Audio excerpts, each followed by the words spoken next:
care testing in the different settings that you've worked in? I think the biggest benefit is really enabling our physicians and APPs to make decisions in real time where it's applicable.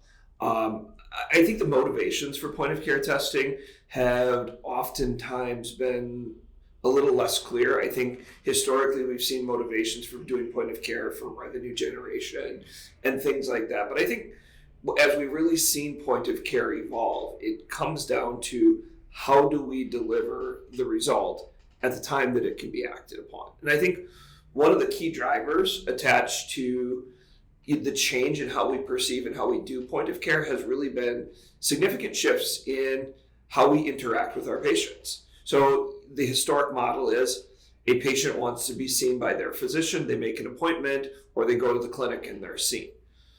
We encounter our patients in so many different ways today.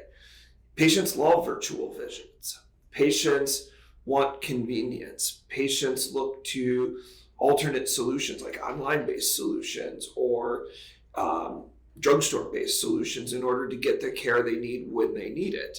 And point of care has really enabled us to be able to adapt to those needs and to be able to deliver lab testing at the time that it's really needed. Yeah.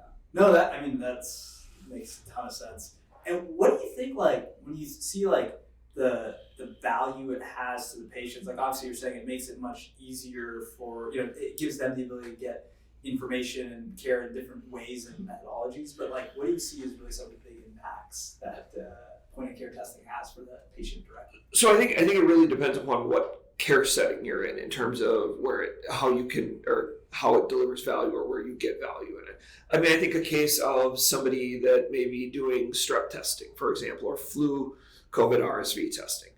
I think the benefit of it is fairly obvious, right? You go in to your physician or your APP because you're not feeling well. You want an answer, why am I not feeling well? Point of care enables you to give that answer while they're still there. But you can even think about it in other settings. So your primary care visit, so your annual physical, things like that. What the testing enables you to do is really have a real-time conversation with your healthcare provider on, what's going on? What are the things that we're seeing? What do I need to work on as a patient?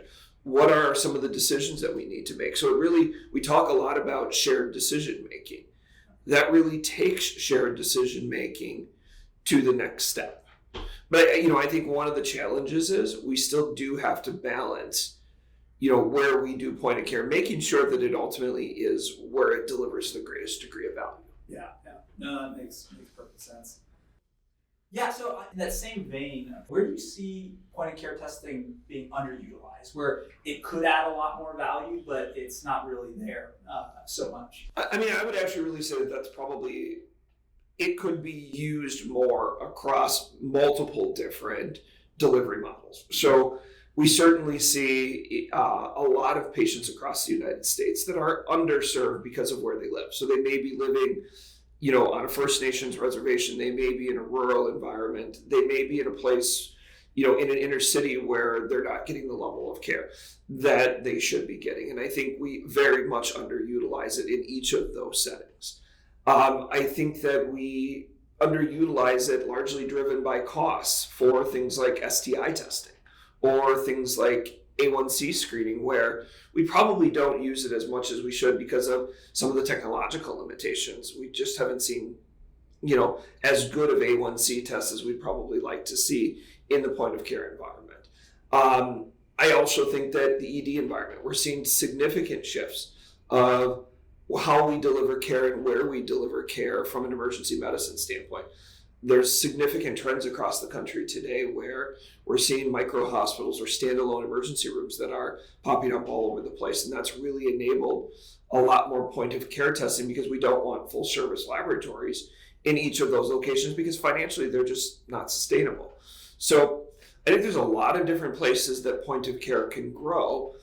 But I do think we have to recognize a really important consideration, or actually two important considerations. Number one, the space that's available for point of care is relatively small. So we need to be able to have instruments and test systems that will fit in closets. We also really have to carefully take a look at cost. Today, point of care is way too expensive. And I'll say that largely across the board. We pay too much for a point of care test that can be done in a laboratory environment. And that just pushes payers to force patients to go to a reference lab. So take a very large healthcare insurer across the United States. They heavily incentivize their patients to go to a reference laboratory because the cost is lower. Again, you lose out on so many of those benefits then of being able to have a real-time conversation or walk out of that visit knowing what is causing my respiratory infection or what's causing my sore throat. I think here at Fluxergy, that's like one of the, like at least one of my passions for sure is that like when you look at point of care testing and how you make it valuable for, like you're mentioning, rural settings, right? Settings where they don't typically have a lot of healthcare infrastructure. That's super important. I heard a story recently about like how there's urgent cares in rural settings. They would love to be able to do point of care testing. The data is super valuable, especially for their patient population, because there's a patient that hasn't seen a doctor for 15 years. They were severely ill and they went to the urgent care that was near them, and that was the first time that they ever interacted with a doctor for however long. But there's no patient history, nothing. And being able to have that data, like being able to do just simple things like a basic metabolic panel, just to understand a little bit more of the situation, will be so valuable. But the cost of point of care testing is too much for them right now to be able to afford. So that's something that like definitely is near and dear to what I do and what we do here. So I think that's something that we're pretty excited about. But I also think, if you look at a typical rural care hospital or critical access hospital, we have a number of them in our health network. And today, because of our desire to be able to offer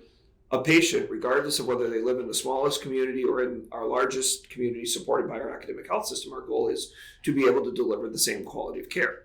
What that means today is for those critical access hospitals that might see anywhere from 1 to 8 patients a day, we have a fully staffed laboratory.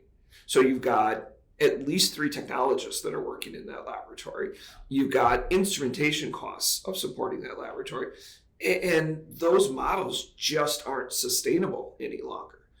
Now, again, it's our only option today because we don't have quite the degree of quality from point of care that we want. We're rapidly moving that direction. Yeah. But if you really think about that, and if we can get a test that can come out of a point of care instrument with the same level of quality that comes out of a laboratory-based test, that really has the opportunity to change the game and really improve the cost metrics as well as the turnaround metrics. Yeah, that's a really good point about that interoperability of data, because you need to be able to use the point of care system in the exact same way, the data that comes from that system in the exact same way that you typically do in the lab. So that's super. And this has become especially more important as we've seen a greater degree of linkage of different care locations via the electronic health record. Providers want to be able to take, say, that A1C result, and they want to be able to chart that and look at what's changed in that over time. And they don't want to have to take into consideration, well, if it was done in this laboratory, I have to think about it, a different way than if it's done at a different location.